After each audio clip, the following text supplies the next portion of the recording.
no te destruyen porque seas débil. Te destruyen porque eres bueno. Y en algún lugar profundo dentro de ti, lo sabes. Lo has sentido, ¿verdad? Ese extraño y silencioso agotamiento que no proviene del fracaso, sino de esforzarte demasiado por ser decente en un mundo que recompensa algo completamente distinto. Das, comprendes, contienes tu ira, perdonas, y de algún modo, eres tú quien termina perdiendo. No una vez, no ocasionalmente, sino repetidamente, casi de manera sistemática, como si existiera una ley oculta de la que nadie te habló, que la bondad, en su forma más pura, no está protegida, está expuesta.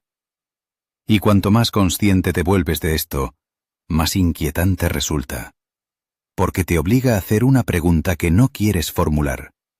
Si ser bueno conduce a la destrucción, entonces, ¿qué valor tiene realmente la bondad? Dostoyevski comprendió esto, no como una idea abstracta, sino como algo vivido, algo soportado. No escribía sobre la moral como un sistema limpio. Escribía sobre personas que intentaban ser buenas y eran aplastadas precisamente por las cualidades que las hacían buenas. No porque fallaran en ser morales, sino porque lo lograban demasiado bien. Hay algo peligroso en una persona que se niega a jugar el juego. Verás, el mundo funciona sobre un conjunto de negociaciones no dichas. Das, pero solo lo suficiente. Te importa, pero no demasiado. Amas, pero con condiciones. Hay límites, fronteras, manipulaciones silenciosas. No es maldad, es supervivencia. Un equilibrio entre el interés propio y la armonía social. Pero tú rompes ese equilibrio. Escuchas cuando otros fingen. Perdonas cuando otros se vengarían. Te quedas cuando otros se irían. Y al hacerlo, generas incomodidad. No admiración, incomodidad. Porque tu bondad expone algo en los demás que preferirían no ver. Dostoyevski le dio forma a esto en El idiota, no como una historia, sino como un experimento psicológico. ¿Qué ocurre cuando una persona verdaderamente buena entra en un mundo construido sobre compromisos? No una persona ingenua, no una débil, sino alguien genuinamente incapaz de malicia, manipulación o cálculo. ¿Qué ocurre? Es destruido. No porque la gente lo odie, sino porque no saben qué hacer con él. Y tú tampoco. Crees que la bondad debería protegerte. Crees que si actúas con sinceridad, la gente lo reconocerá, lo respetará, quizás incluso lo corresponda. Pero esa creencia lleva una suposición oculta, que los demás quieren enfrentarse a la sinceridad. No la quieren. Porque la sinceridad no es neutral. Es un espejo. Cuando eres honesto, recuerdas a los demás las mentiras que se dicen a sí mismos.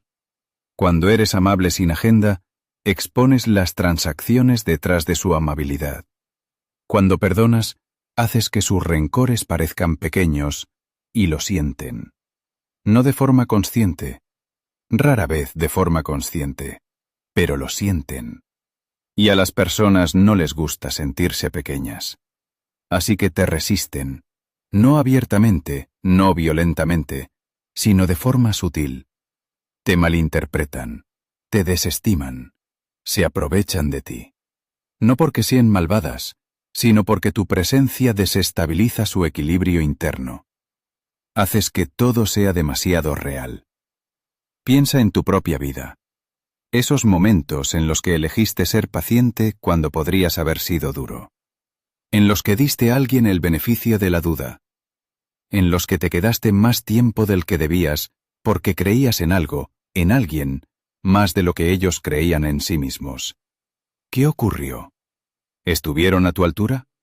¿O empezaron poco a poco a apoyarse en ti, a depender de ti, a drenarte, hasta que lo que dabas se volvió esperado y lo que necesitabas se volvió invisible? Hay una tragedia silenciosa en ser bueno. No es que sufras porque los demás sean crueles, es que sufres porque los demás son ordinarios. Son inconsistentes, contradictorios, protectores de sí mismos. ¿Y tú? Tú no. Ahí es donde comienza la fractura. La intuición de Dostoyevsky no era que las personas fueran malvadas, era que no pueden tolerar la pureza durante mucho tiempo. No porque la pureza sea incorrecta, sino porque les exige algo que no están dispuestas a dar. Encontrarse con una bondad real es ser juzgado por ella, aunque no quieras. Y el juicio, incluso el silencioso, provoca resistencia. Así que te moldean. Reinterpretan tus intenciones, cuestionan tus motivos, etiquetan tu sinceridad como ingenuidad, tu paciencia como debilidad, tu perdón como falta de respeto propio. Y poco a poco, casi imperceptiblemente, empiezas a dudar de ti mismo. No porque estuvieras equivocado, sino porque estabas solo. Aquí es donde el conflicto psicológico se profundiza, porque la destrucción de las personas buenas no siempre es externa. No llega como una traición dramática o un colapso repentino. Llega como erosión. Empiezas a dudar antes de ser amable. Cuestionas tus propios instintos. Te preguntas si tal vez, solo tal vez, deberías volverte un poco más frío, un poco más duro, un poco menos tú. Y ese pensamiento se siente como traición, pero también como alivio, porque ser bueno es agotador. No en el sentido de esfuerzo físico, sino en el sentido de contención. En la constante elección de no herir, no manipular, no aprovecharte, algo dentro de ti se desgasta. Hay una parte de ti, silenciosa, enterrada, pero real, que quiere detenerse, que quiere soltar la responsabilidad de ser mejor. Dostoyevsky también lo sabía. Sabía que la bondad no es effortless, es tensión. Es disciplina. Es un acto continuo de resistencia, no solo contra el mundo, sino contra ti mismo. Porque dentro de ti también hay algo más. Algo impaciente, algo resentido, algo que observa cómo otros triunfan mediante la manipulación y piensa, ¿por qué no yo? Y ese pensamiento te asusta, porque se siente como el comienzo de la corrupción. Pero aquí está la paradoja más profunda, la que más duele. No eres destruido a pesar de tu bondad. Eres destruido por tu relación con ella.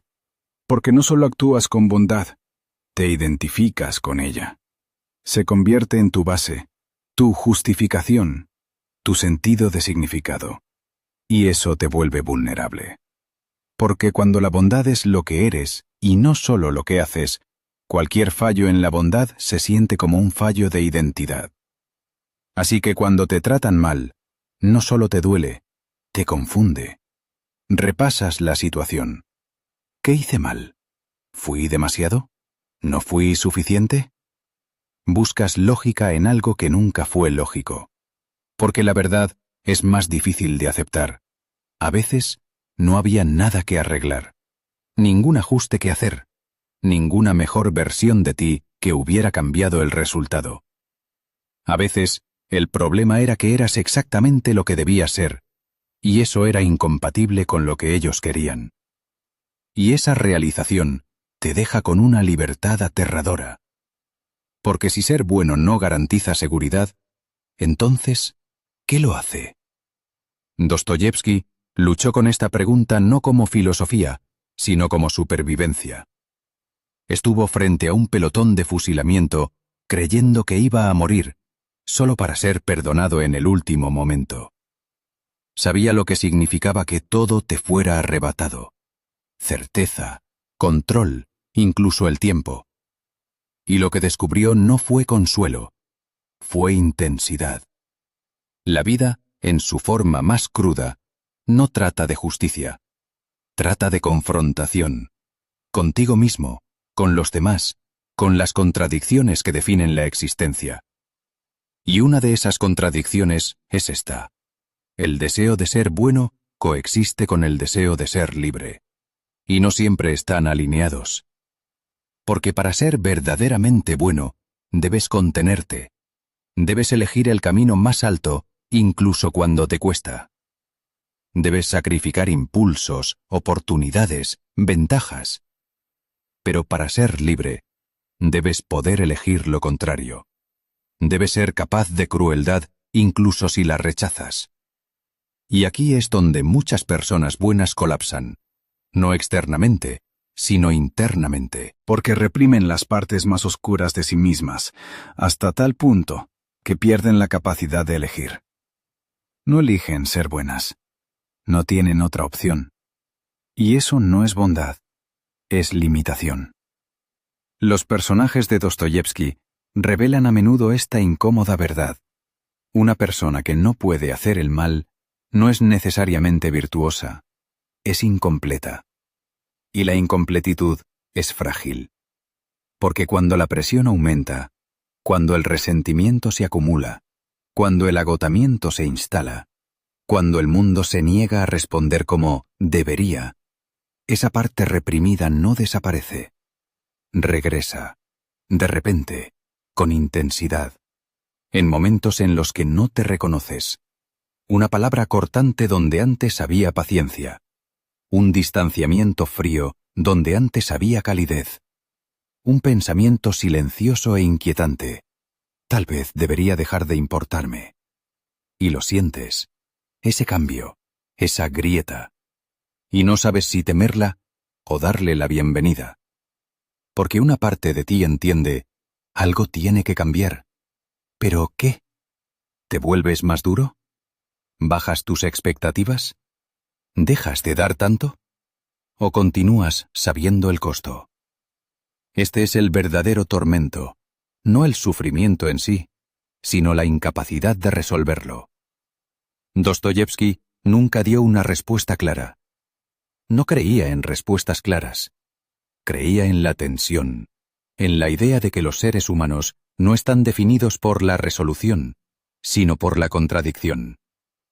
Y quizá esa sea la verdad final, inquietante. Las personas buenas no son destruidas porque el mundo sea cruel. Son destruidas porque se niegan a convertirse en lo que el mundo exige, y no pueden permanecer completamente en lo que son. Se quedan en medio, demasiado conscientes para ser ingenuas, demasiado sinceras para ser cínicas, demasiado buenas para explotar a otros, demasiado humanas para no sentir el costo. Y así lo cargan, en silencio, hasta que algo cede. Así que ahora la pregunta vuelve a ti, pero ya no es abstracta, es personal. Si tu bondad sigue costándote, si te aísla, te agota, te hace dudar de ti mismo, ¿la mantendrás o cambiarás lo suficiente para sobrevivir? Y si cambias, ¿en qué momento dejas de ser la persona que intentabas proteger?